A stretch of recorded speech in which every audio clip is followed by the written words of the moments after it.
எதுக்காக வந்திருக்கீங்க? இங்கே நம்ம ரோஹிணி தேட்டர் வந்துட்டு நம்ம தளபதி விஜய் பார்க்குதா. ஓகே. ஆமாம். ஸோ நம்ம ஆக்சுவலி சிங்கப்பூர்லேருந்து வந்திருக்கோம்.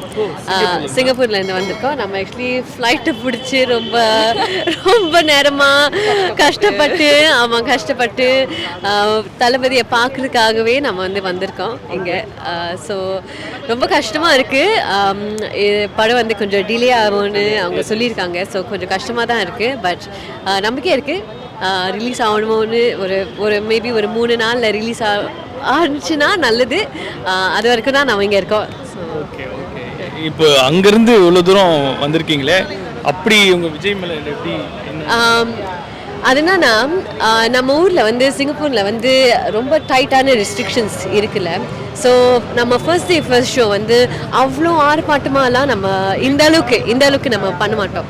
ஸோ அதனாலேயே நம்ம ஒரு ஆசையை வளர்த்து நம்ம அதுக்காகவே இங்கே வந்திருக்கோம். ஒரு திருவிழா மாதிரி பார்க்குறதுக்கு அந்த ஒரு ஆசையால் வந்திருக்கோம். அதாவது ஃப்ளைட் பிடிச்சி இதை செலிப்ரேட் பண்ணுறதுக்காகவே வந்திருக்கீங்கன்னு. அது ரொம்ப பெரிய விஷயம். ஆமாம். ஆக்சுவலி அவ்வளோ பிடிக்குமா விஜய் சாரை? நம்ம ரொம்ப அவங்க சொல்லுவாங்களே டை ஹார்ட் ஃபேன்ஸ். அவங்க பாருங்க தளபதி டிஷர்ட்லாம் போட்டிருக்காங்க. ஸோ ஆக்சுவலி அவங்க சொல்லியிருக்காங்க ஏப்ரல்லே ரிலீஸ் ஆகணும். அதனாலே நம்ம லீவை ப்ளாட் பண்ணி லீவை எடுத்து இங்கே ஆனால் இப்படி ஆயிடுச்சு. ஸோ கஷ்டமாக இருக்குது. பட் நம்பிக்கை இருக்குது, பார்ப்போம்.